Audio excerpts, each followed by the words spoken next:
Салам достор. Мен эч нерсе билбейм. Тилди кантип үйрөнсөм болот жана канча убакытта үйрөнөм? Ушул суроону менден аябай көп сурашат. Бул суроого азыр мен жооп бергенге аракет кылайын. Бул видеону аягына чейин көрүңүздөр.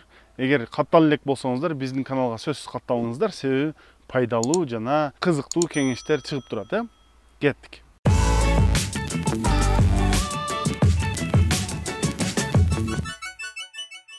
Мен буга чейин эмне үчүн көпчүлүк адамдар тил үйрөнө албай жүрүшкөн себептери жөнүндө сөз кылгам. Ал видеонун шилтемесин ылдыйга таштап коем, кийин көрсөңүздөр болот.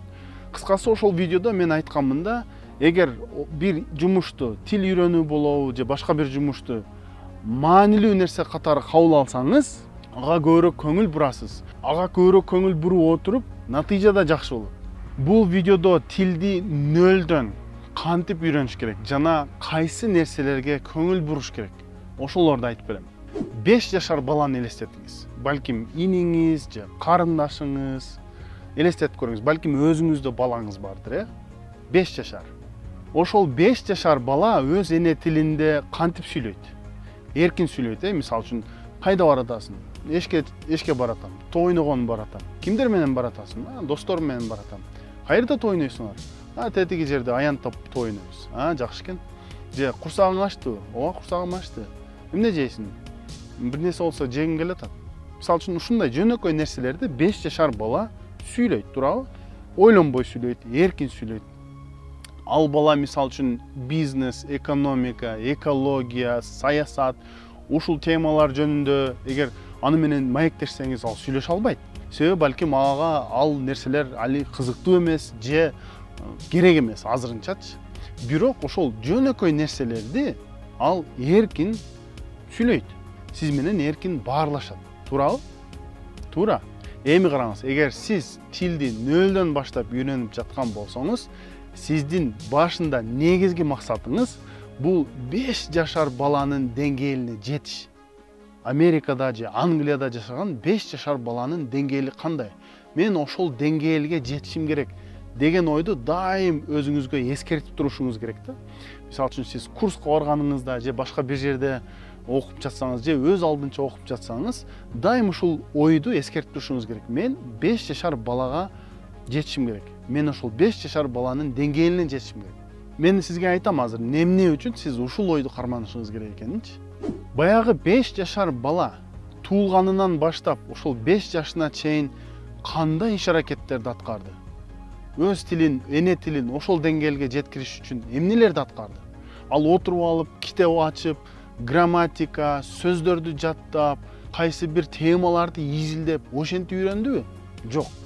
Алар же сүйлөп атып, так, азыр мен бул жерде кайсы грамматикалык теманы колдоном?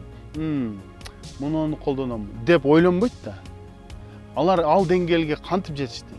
Себеби алар биринчи туулду. Туулгандан кийин биринчи 1 жыл, 2 жыл, 3 жыл үн жукпай эле жүрүштү да. Айланасындагы адамдарды, ата энесин угуп коюп эле жүрдү да. Кайсы бир сөздөр кирип атты алардын башына. Анан ошол жаш бала, мисалы үчүн 2,5-3 жашында няня патя, тятя патя деп тили чыгып баштады, туурабы? Ошол жаш бала, мисалы үчүн 3 жашындагы бала, мен азыр туура эмес сүйлөсөм, баары менин үстүмдөн күлүшөт деп ойлодубу? Жок, антип ойлогон жок. Жада калса ал ой башына да келген жок, туурабы? Же азыр мен бул сөздү туура эмес айтып алсам, баары менин чылдыңдашат деп ойлодубу? Жок, антип ойлогон деле жок. Ошентип жүрүп, башында няня деп жүрүп, тятя патя деп жүрүп, ал бара-бара азыр мисалы үчүн баягы 5 жаш баланын деңгээлине жетти. 5 жашар бала бизге азыр эмнелерди айтып бере алат? Ал көп нерселерди эле айтып бере албайт. Бирок ошол айтып берген нерсеси, эң жөнөкөй нерсесин эркин, ойлонбой айтат. Демек, сиздин максатыңыз үйрөнүп баштаганыңызда, сиз ошондой жөнөкөй деңгээлге жеткенге аракет кылышыңыз керек да.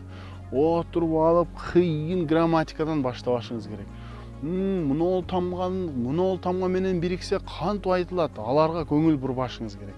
Тилиңиз келбесе макул, башында үн чыкпашыңыз керек.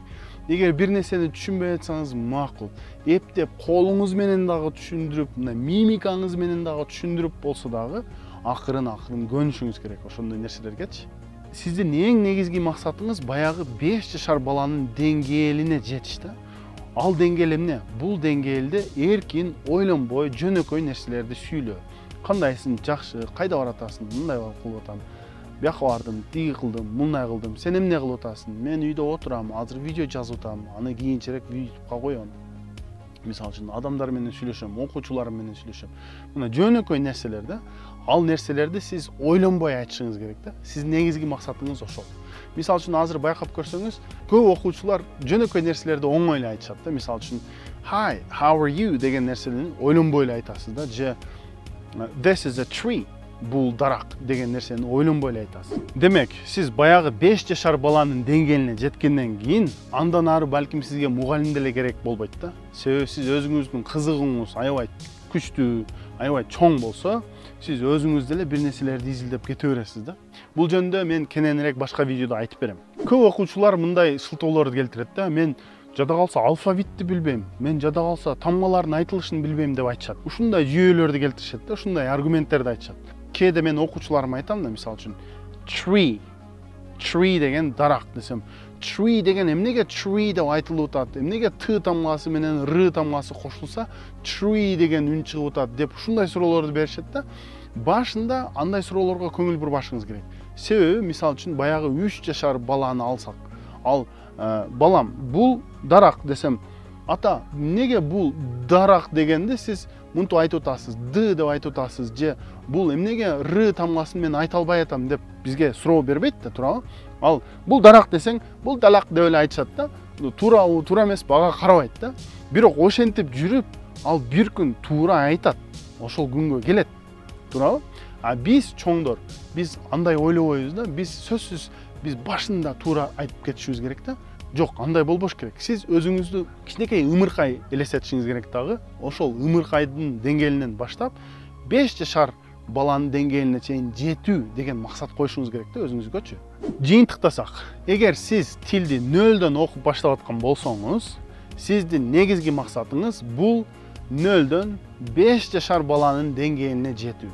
5 жашар баланын деңгээли өтө эле жөнөкөй. Жөнөкөй нерселерди айтуу. Кааласаңыз бир 5 жашар бала менен сүйлөшүп көрүңүз. Балким иниңиз, карындашыңыз же өзүңүздүн балаңыз менен сүйлөшүп көрүңүз. Кандай нерселерди айтат, кандай темада айтат. Ошондо байкайсыз, өзүңүздүн максатыңыз дагы ошондой болот да. Англис тилинде 5 жашар баланын деңгээлине жетүү. Башында кыйын болот.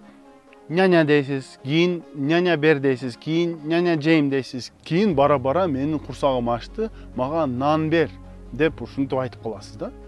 Эң негизгиси бул бир айда болуп кала турган иш эмес. Жада калса бир жылда болуп кала турган дагы иш эмес. Жаш бала туулгандан баштап кайсы убакытка чейин эчтеке айтпай жүрө берет. 2-3 жашына чейин, анан кийин бир нерселер чыгып баштайт. Эми сиз деле чоң кишисиз, бирок жаш баладан көп деле айырмабыз жок да. Ошого сабыр кылыңыздар.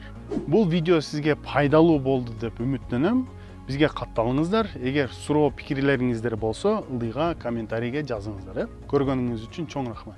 Достор, эгер катталуу баскычын басып, анан жанындагы коңгуроону басып койсоңуздар, сиздерди аябай кызыктуу белектер күтөт. Тамаша белектер күтпөйт.